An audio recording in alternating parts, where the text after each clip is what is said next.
excited about things as we are now ready to get into our final lobby of the day. Bombing runs. Magical is the storm shift. We saw how impactful that was, I think, in the first lobby, the second, first or second lobby as players. It forces disengages is the thing. It forces engages and disengages. It makes it very hard for players to really commit.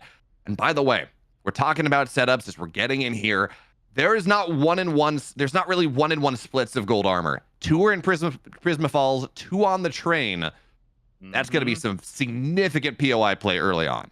I am really curious to see if anyone is going to make an early call for the play because we haven't even seen any drops yet. Everyone's kind of waiting it out, which is a little bit surprising. There it is. We're seeing the first ones over towards Academy and have 3 squads actually dropping at school. They got to get those books and they want to start learning ASAP. Yeah, getting your ults up that quickly as Academy lets you do, having access to the ults in the first night is so impactful. Making sure that you have, say, an Earth Shatter or something, making sure that you have extra damage from your Shrike, whatever it is, Napalm maybe to zone something out. Having that power is so important when you know your opponents likely cannot have it unless they've gone crazy on a killing spree. But we talked about this setup, right? We're going to have this boss in the center. Snor's trying to find something, dodging the lasers and WHK as well. But I don't know how much I like WHK's position, right? They got a Jin at level 1. Doesn't really do all that much. So, I mean, I say Jin at level 1, but we have Steel level 3 on the Ghost. So you do have access to some things. There are some power points here. But I want to look at this. At school, we have our first knock. Arba, it was taken out in Moonlit Battlegrounds. They want to answer back for that last loss that was delivered to them by Solid by getting these early knocks, early points to take control of the school. Man, it's so important as well when we talk about this. Unseen Jaguar goes in, gets advantage, takes revenge, I assume, for what happened in that last game. Takes someone from Solid down. But I think it's important to point out as well, big fight comes in once again. I mean, there is a lot of bloodthirst in this final lobby because, again, the kill points matter so much. The KP matters so much in this final lobby. Falcon gets in, and the shield is there. So they're going to get a lot. Looks like Worthy Gamer is going to get taken down by the Felix on the north side. But the point I was trying to make, Magical, before we were so rudely interrupted by everyone dying, is spikes matter so much more, right? You wisp someone, they can come back up. You spike them down over the abyss, as we've seen a little bit. That's a death box immediately. That is your KP, and also that's much harder for the team to come back into. And Wade, by the way, is going to benefit from that one. Even if you're wisped, you're going to fall down anyways. Very difficult to come back from the abyss there. But still has the team back up. The thing that I was saying, oh my god, too, is this is NA. We're not used to having these teams all grouped up like this early on. We're used to them waiting for the third circles to really play, but they're looking for it. And that is friends over enemies, finding Soul and getting these double dashes away from the Shiv, but they find the knock secured and will be able to crush the little Wisp.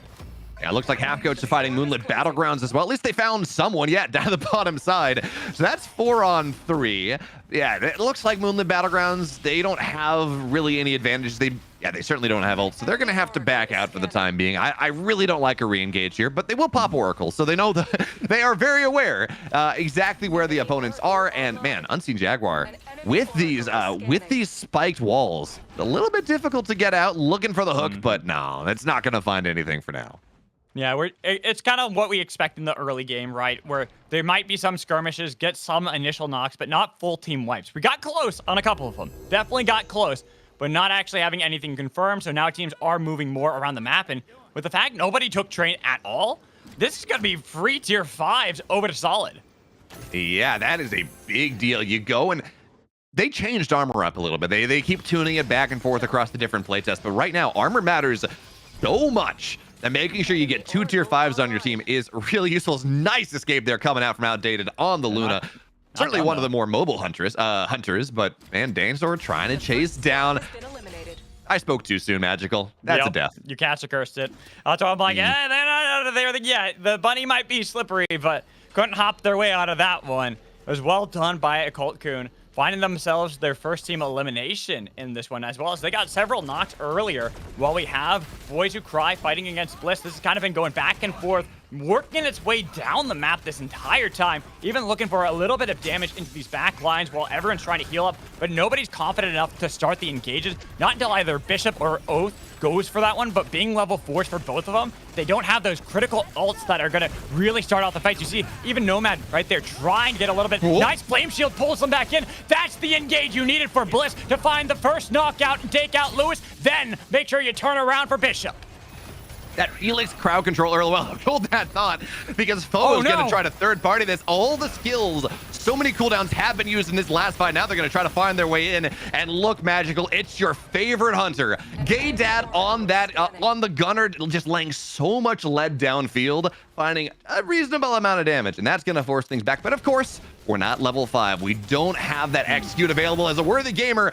Somehow gets out of that, dodges all the damage, but here comes Fort Miles. Level 5 is going to mantle up, looking for way around the left side. Galaxy Gay Boy looks for more as well, and worthy gamer somehow for the moment finding their way out. Felix doesn't have the range for this. Pulls on in the certainly, but even still, there we go. Gets grounded, stunned, tries to find the way out, runs out of gas, and somehow that shield keeps them alive until it doesn't. Sprog Trice is going to turn into a death box, and that's KP for Foe. The fact that a worthy gamer survived as long as they did is absolute insanity, and they might even be able to get the res off for the team. That damage from Strike, that's the thing when you get those snipe shots to land, you do a ton of damage if you have no armor. That you do. And again, we talked about this. That's why tier 5 is so important. They really changed the damage mitigation scaling.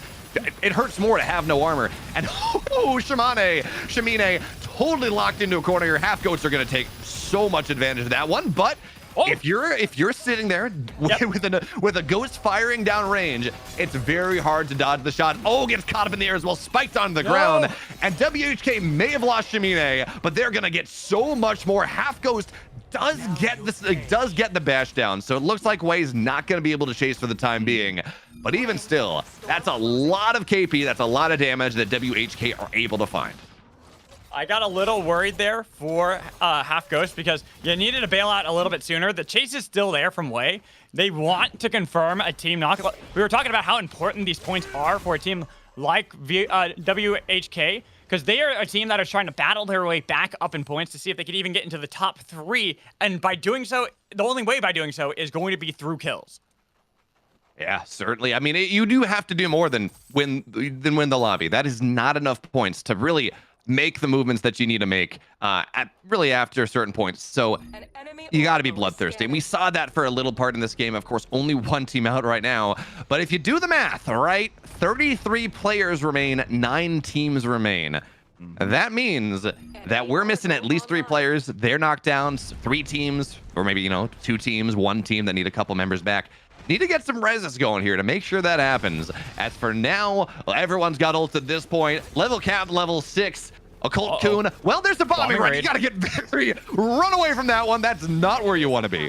Put up the shield right now, Occult Coon, because here comes Bliss with the jetpack, trying to find the engage, but the shield did not do anything. It's going to be the punt back that locked down 3, but nobody got the damage onto Dancer on the other side. Was able to skirt that entire time with that tier 5 armor. Occult Coon, it almost seemed like it was going to be disastrous with a good engage from Bliss, but they kite it back beautifully, and they're still up in the fight. That is one of the great powers of Oath. Yes, crowd control, sure, fine. Healing's fantastic. You can do good damage if you put something into wall. You can trap them there, but that shield, the ability to minimize, to mitigate these big spells that come in, these big abilities that otherwise might dominate a fight, so impactful, which is why when we look at these higher tier Oaths, they're not holding the shield to absorb assault left click or something, or a ghost left click, right? They're holding it for the big Shrike snipes. They're holding it for a Kingpin grasp. They're holding it for a big Celestial, something like that, because that is the power. And if your shield is shattered, if you don't have one for that time, well, you're missing out on like a significant percentage of why the Hunter's picked in the first place. And I feel like something that's kind of been underrated as a great initiation tool in a lot of these lobbies has been Felix with Jetpack Flame Shield on how much disruption it offers to the backline, which is why I thought for a second there it was going to be awful there in that fight, just because there was a good jetpack in, but the Flame Shield only hit 1 person. So not only was the shield minuscule, it really only locked down the tank. Yeah, really not having that ability to just really tear up the flame as well, right? So of course, you want to attack Ignite up to tier 3 as quickly as possible. You want to make sure that you have just that significant damage ticking time over time. If the player gets low, you want them to die, not just get down to 1 HP. So of course, having the flame shield there, having a dash into it, all that's super important. So if you're not really able to find that, Cult Coon, they ran face first into Hudson, and they're running towards the storm as well, hoping that they could get that resurrection up. But Jaku now realizing they are hunting for this one. They are looking for the snipe shots. But it is a long distance away that you have to go, and you're Celeste, not really the most mobile of hunters, but does find these nice jet streams to glide on out. I mean, you're saying Celeste is maybe not the most mobile of hunters. Celeste has this movement, right? When you have your dash available for going on that carpet of ice, but SNR, they're gonna find their way out for now, dragging that boss over dragging the elite creep over just a little bit, but they're gonna be fine. And importantly, they don't have a lot of terrain to play around with right now. It is very wide open, so Prideful Icarus dashes forward and rides the ice, but they're going to be fine for the time being. By the way, this vault has been unclaimed. A couple purples sitting there in the vault. I couldn't actually see what it was. Maybe that's going to be something useful later on, but we're going to take a look what's happening on the right side as the Jewel dashes in. A Worthy Gamer tries to dodge, but oh god, the damage from the Jewel. Once you start to get these resets going, once you start to get these passives going, it is a problem. Oh, no. Germanary, though, also gets taken down, and I think that's our second team removed from the lobby. BWC, another bottom finish, unfortunately. Won't get any points in this one with that. And now we have these other fights that were kind of attempted by some of the teams. But look at how everyone's kind of hugging over towards the west side of the map. And we should start seeing, I think, after this next circle where it starts pushing in, we are going to have probably these 4-team brawls where it's all chaos. Yeah, importantly as well, it looks like Moonlit Battlegrounds has taken the damage soul. Looks like Solid has actually taken the XP soul. So that's going to be very important as this game gets later. Are you doing more damage than your opponent for the same items? That's really useful. Can you get yourself up to level 10? Can you have more rank? Can you get up to level 3 on more of your abilities? Because that's where they start to get really interesting. As right now, dashes in. They're looking for the damage. And okay, there we go. We get spiked down into the lava. That's fun. Moonlit Battlegrounds, though, holds the high ground. Unseen Jaguar dashes in and gets another kill secured. So Moonlit Battlegrounds, they have the high ground. That damage soul doing wonders for them. And also, they have that potentially in the bonfire if they want it, a little bit more vision. Now, of course, they're outside the ring, so maybe that's not the most useful thing, but running across DJ Montague tries to use some Kingpin tech, gets the dash or gets the hook out, dashes backwards, really builds separation. That really only works if the grasp actually connects. Guess who's just to the south of this? That was Solid looking for an angle to possibly fight, but now that foe have gotten themselves off the bridge, and with the bombing run, no, they're split up. You got to get out of there fast because their bombs are going to fly. You get the knock onto one, but almost lose out on Pensado as the bombs now land. Here's going to be the bonfire thrown down while Moonlit Battlegrounds try to enter the battle with Bliss on the other side. This is that 4-team brawl I was talking about. Invulnerability with the Eye of the Storm, while Solid look to see if they can capitalize on some of those low health bars from foe, but nobody's able to do so just yet. Bliss now entering the fray, spotted out, but with the team split up from Moonlit Battlegrounds, they might not want this fight too much, not until the rest of their team can start to collapse, especially with the storm starting to push in, and Solid still playing very cautiously, not wanting to enter this. Everybody playing on the edge of greatness with this battle as the bridge is going to be earth-shattered. The draw back in. What a wombo combo from Solid. Low health bars from Bliss are punished by Solid. The snipe almost taking down Nomad, but he's over the wall, and here comes Arbal and the bombing raid. Both of them trying to stop this battle. The push back in was only able to find one, but Nomad over the void means that Bliss have only one remaining. Yeah, but that one remaining is most wanted. Give them 2 minutes. They're going to find their way back into this game. And with how crazy this has been, I would not be... There are still 7 teams remaining on the map right now. I wouldn't be surprised teams survive. And actually, maybe if you just get a knock right here on one of these low members of Source maybe or something else. Oh, Gratis just tries to drop the old buy some time, but it just totally misses. Shielded away, and Snorse, well, they're still alive. Looks like Addis is still here somehow, but the rest of their team...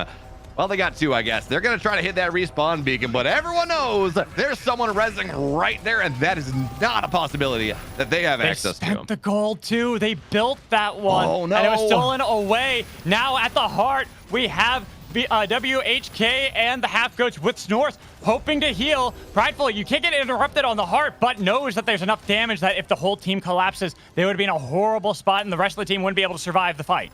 Yeah, also super worried about the knockback as well, right?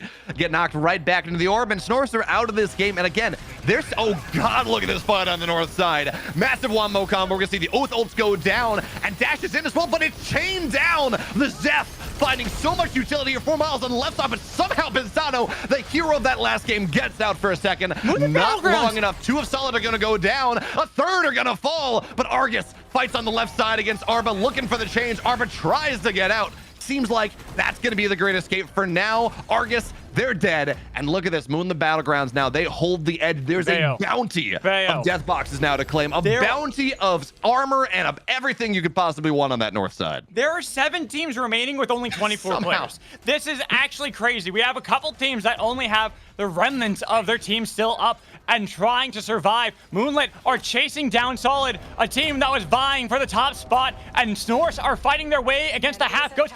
Soul has been eliminated. Solid is out of this one. Bliss now finding the fight on a WHK, looking for Wei, who's hoping that he gets his way. And how many punts are we gonna make in these fights with Wei? It's only if he falls or gets out of this one with a lot of damage done that we gotta say that. While the other side, Snorse fighting against Foe, a bit of damage back and forth. Snorse, our top-seeded team right now with the most points, need to survive this one, but they're taking a beating from so many teams trying to collapse on top of them.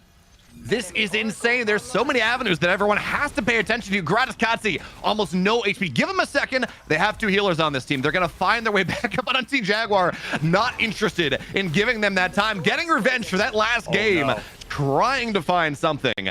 But the bombing run seems like it's going to separate things for now. DJ Montague still sitting there. We're going to see some Abyssal Grass just floated by the half goats. But that insanity around the life sphere seems like for now we're gonna get out of it. The game continues. Still 6 teams, 23 members, so all but 1, they're up, they're ready to play. As WHK now getting pinched by enemies, friends over enemies. Finding that Steel was there, hoping that those jet streams aren't gonna work out, but Steel stealing himself out of the fight. And this leaves Snorse in a bad spot into the armory. Moonlit Battlegrounds, they are vying for that #1 spot against the team, but they decide to fall back. The whole team is not gathered together. You say Snorse is in a bad spot in the armory, but they're getting their armor back up, and they are full center, fully central on this next zone. So that actually might work out very nice for them.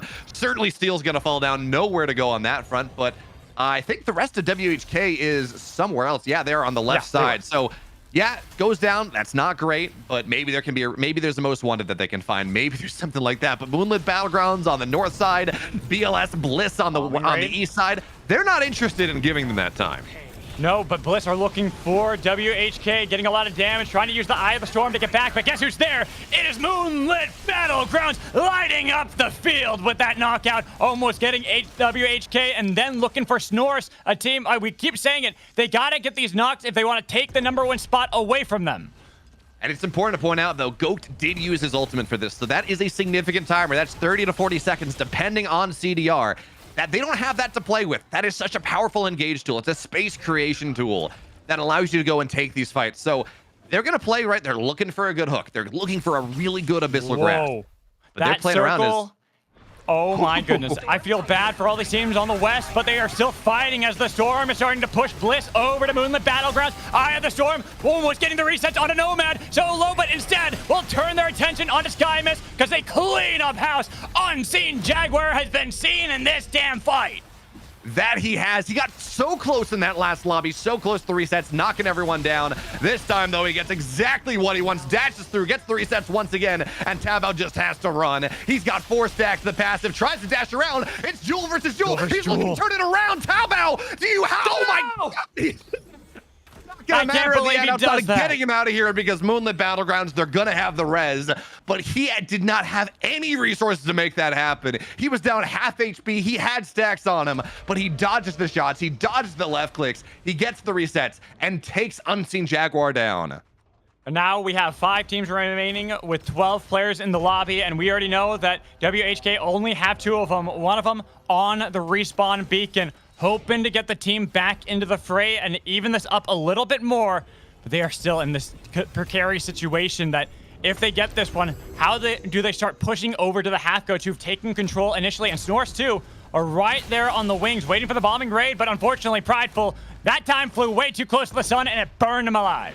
That it did. We have five teams remaining, but 12 players. That means 8 players. 8 team members are missing. Wait. No, I just realized the half goats only have 1 player, and he's unspotted in that brush that entire time. Nobody realized he was there, so when this fight happening, he was able to skirt away from that. Might even get a higher seeding for the half goats, purely because we have this brawl happening on the other side with Foe nearly taken out of it. We're hoping for the resets, but it's going to be the dash back with WHK finding the snipes. Snore so low, but so are they. Into the death boxes they go with their whips getting stomped on, and they're looking for Tao Bao with the dive back in, getting retribution there as Moonlit Battlegrounds. Another Earth Shatter collapses on the Snores. Everybody is fighting. Everybody but one. The half goats still up at the top side, undeterred from staying for position. 4 teams, 7 players here. Average of less than 2 players on a team. This is madness. They're not the resets that they need. Omnipresent Oatmeal, the only remaining member of Snores, trying to find the way around, just doing some void things. And Goats kept just sitting there. Omnipresent Oatmeal looks for most wanted, is going to get taken down, and now it's 4v1. Can Geb find any? Is there a chance that Geb does something here? No. Oh my God. No way. Jeb unspotted there. They tried to scout it out with a hammer. No, Jeb, stop it. He doesn't have most wanted. Yeah, there's nothing that brings his team back into this. He's down 2 levels. He's just playing for pride at this point, hoping, seeing how long it will take them to find him. That's what he's playing for. Look, they went back to the brush. Like, are they here? Are they there? No, they're not. Where is he? Okay, I could have sworn here's the magic. You dash you stun everyone in, right? This is an oath. You dash stun them into the bombing run. Yeah. And you take them all down. I like it. Go for it. Man, I don't think it's likely, but you know. You got to go for something. They still don't know. Finally, they spot him out. There it is. It only took a long time for them to notice him. And the half goats, you'll get second place off of that one. You got to feel pretty good that you're able to survive much longer than you really should have.